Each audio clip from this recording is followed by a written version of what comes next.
Earthworms have a circulatory system, which is interesting because many worms, such as flatworms and nematodes, do not.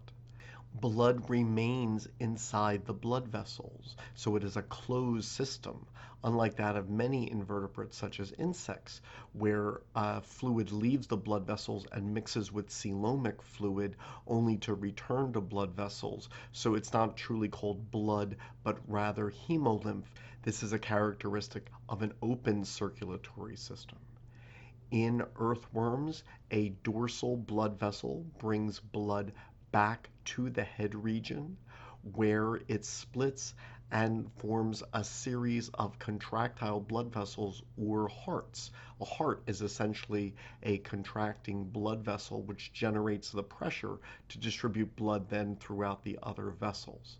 From these hearts, blood flows away from the head through a large ventral vessel, and then a few other ones as well, such as the subneural vessel under the ventral nerve cord. The dorsal blood vessel can be identified as the dorsal one, given that it is larger.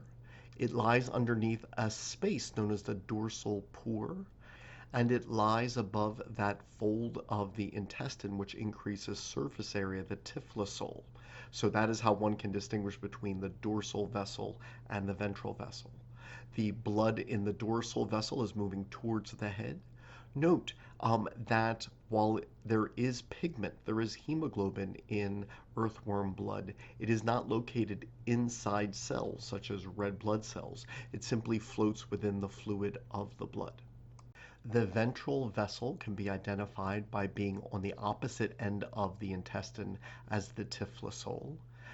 It is also located just above or just adjacent to the ventral nerve cord, the equivalent of the spinal cord in earthworms.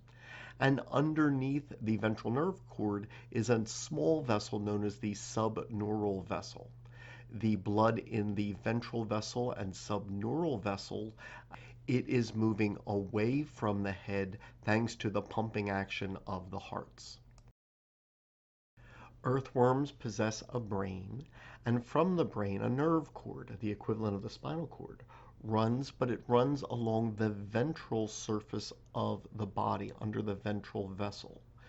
It is also solid in its nature. It does not have a space filled with fluid in the middle. This makes it different from the nerve cord of the chordates, which is dorsal running along the back and is hollow with a space for cerebrospinal fluid in the middle. So unlike the chordate nerve cord, that of earthworms is ventral and solid. Also, there are swellings in each segment known as ganglia, and the nerve impulses from this nerve cord helps to coordinate the action of muscles.